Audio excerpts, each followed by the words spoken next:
جو رزق اور بنیادی ضروریات زندگی ہیں اللہ پاک نے فرمایا وہ ہمارے ذمہ ہے۔ یہ وہ حقوق ہیں جن کا وعدہ اللہ نے کیا ہے۔ غربت اور افلاس وہ ہے ایبسولوٹ پاورٹی، جس کو کہتے ہیں مطلق غربت، اور دوسری قسم غربت کی ہوا کرتی ہے ریلیٹیو پاورٹی، یعنی نسبتی غربت۔ اس پہ پورا معاشرہ مجرم ہے۔ دین کو معیشت کے ساتھ لے کر چلو۔ منہاج القرآن ان دونوں محاذوں پہ کام کرتا ہے۔ اللہ رب العزت نے وعدہ فرمایا، وہ وعدہ کیا ہے؟ وہ وعدہ یہ ہے کہ جو رزق اور بنیادی ضروریات زندگی ہیں اللہ پاک نے فرمایا وہ ہمارے ذمہ ہے۔ اس کا فیصلہ حکومتوں پر نہیں چھوڑا، وہ فرمایا وہ ہمارے ذمہ ہے۔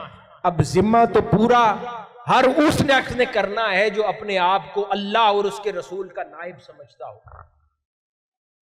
ہم کہتے ہیں نا کہ ہر اقتدار کسی بھی مسلم ریاست کا وہ نیابت رسول میں ہے اور نیابت خدائی میں ہے، تو پھر حکومتیں نیابت میں ہوتی ہیں۔ جس چیز کا وعدہ اللہ اور اس کا رسول فرما لیں تو اس وعدے میں پھر بحث نہیں ہے، اس کو پورا کرنا حکومتوں کی ذمہ داری بن جاتی ہے اگر مسلم ریاست اور حکومت ہے۔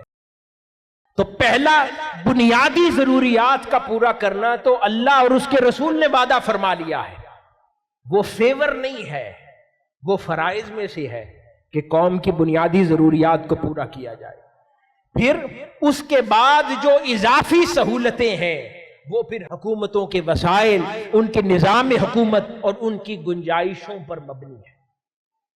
پھر جو جتنی گنجائش پائے اس میں فیصلہ کرے کس کو کیا دیا جانا چاہیے، کس سے کیا روکا جانا چاہیے۔ لیکن بنیادی ضروریات زندگی جس میں خوراک ہے، روزگار ہے، شیلٹر ہے، کپڑا ہے، جینے کی ضروریات، تعلیم ہے، مفت تعلیم، یہ وہ حقوق ہیں جن کا وعدہ اللہ نے کیا ہے۔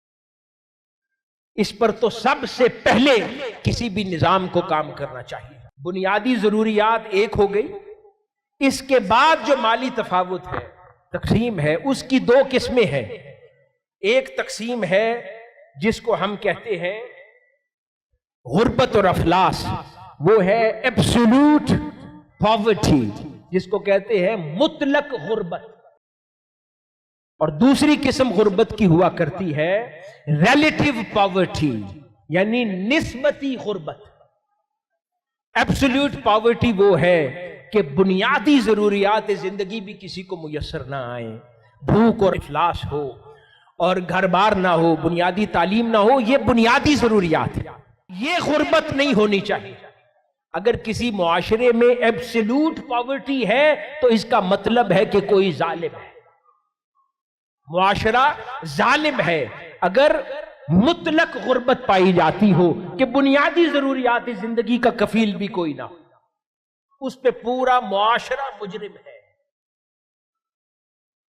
دوسری غربت کی قسم ہے جس کو کہتے ہیں نسبتی غربت، ریلیٹیو پاورٹی۔ یہ سوچنے کا انداز ہے، یعنی کسی کے مقابلے میں اپنے آپ کو غریب سمجھنا۔ اس سوچ کا علاج ہوتا ہے، ایبسولوٹ پاورٹی کا علاج غربت دور کرنا ہے، اور ریلیٹیو پاورٹی کا علاج اس سوچ کو دور کرنا ہے۔ منہاج القرآن ان دونوں محاذوں پہ کام کرتا ہے۔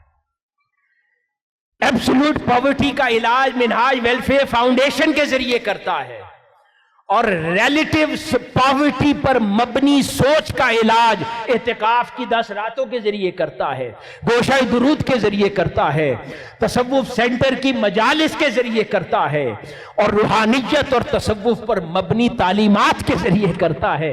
کیونکہ جب انسان ایک دوسرے سے مقابلے میں اپنی غربت دیکھتا رہتا ہے تو اس کو روحانیت اور روحانی ذہن ہونے کی ضرورت ہے۔ لیکن جب ایبسولوٹ پاورٹی ہے تب ظلم کے ختم کیے جانے کی ضرورت ہے، اور غریبوں کا معاشی استحصال ختم کیے جانے کی ضرورت ہے۔ تو یہ دونوں محاذ ہیں، ان دونوں کے الگ الگ علاج ہیں۔ جہاں پر ایبسولوٹ پاورٹی ہو، منہاج ویلفیئر فاؤنڈیشن اور اس پلیٹ فارم سے پھر ایسے اقدامات کیے جاتے ہیں کہ وہاں پر لوگ عزت سے اپنی بنیادی ضرورتوں کو پورا کر سکیں۔ اور جہاں پر فکری غربت ہو، روحانی غربت پائی جاتی ہو، انسان کے اندر وساوس رہتے ہوں اور ہر وقت اپنی معاشی کیفیت کو دوسروں سے مقابل تولتا رہتا ہو، وہاں پر روحانی علاج کی ضرورت پڑتی ہے۔ وہ بھی منہاج القرآن کرتا ہے اپنی تربیت اور اصلاح کے ذریعے۔ حاضرین گرامی، یہ جو روحانی فکر ہے جس کا تعلق معیشت سے ہے، یہ وہ چیز ہے کہ دنیا کا کوئی اور ماڈل، چاہے سوشلزم ہو، کمیونزم ہو، کیپٹلزم ہو، کسی کو یہ حل سمجھ نہ آیا۔ اسلام نے ایبسولوٹ پاورٹی کا علاج معاش سے کیا اور ریلیٹو پاورٹی کا علاج اخلاقی تعلیمات سے کیا، اور یہ اصول دے دیا کہ اخلاقی تعلیمات یعنی دین کو معیشت کے ساتھ لے کر چلو، تاکہ پھر یہ ایک دوسرے کے ساتھ کمپیریزن کے مرض سے نکل آؤ اور بنیادی نیسیسٹیز کی تکمیل پر عزت سے اور اعتماد کے ساتھ اپنی زندگیوں کو گزارتے چلے جائیں۔ یہی پیغام میرا آج کہ ہمارے اس اجتماع کے مہمانوں کے ساتھ بھی ہے کہ کچھ ضروریات وہ ہیں جو آج آپ کی پوری کر دی گئی ہیں، لیکن اس دنیا میں بہت سارے ایسے چیلنجز آئیں گے جہاں پر آپ مجبور ہوں گے اپنے معاشی حالات کو دوسروں سے کمپیئر کرنے پر۔ وہاں پر ہر بار وہ ایبسولوٹ پاورٹی میں شمار نہیں کیے جائیں گے، وہاں پر پھر اپنا روحانی علاج کرنا ہوگا، کچھ اللہ پر توکل کرنا ہوگا، کچھ اپنی اصلاح کرنی ہوگی، کچھ محنت کرنی ہوگی، اور کچھ اللہ رب العزت کی ذات سے قناعت کی نعمت مانگنی ہوگی، تاکہ جو اللہ پاک نے دیا ہے اس پر قناعت کرتے ہوئے اس کا شکر ادا انسان کرتا چلا جائے۔ حاضرین گرامی، تو یہ اسلامی معیشت کے اور مساوی تقسیم کے 3 اصول عرض کر دیے۔ پہلی تقسیم، جب ایبسولوٹ غربت ہو وہاں پر غربت کو دور کریں، وہ فرض ہے۔ اس کے بعد جب معاشرہ بہتر ہو جائے اور ریلیٹو پاورٹی کی ابحاث میں لڑتے پھرتے ہوں، وہاں پر روحانی تعلیم دی جاتی ہے۔ پھر روحانی طریقے کے ساتھ اخلاقی تعلیمات کے ذریعے ان کے مزاجوں کو سنوارا جاتا ہے۔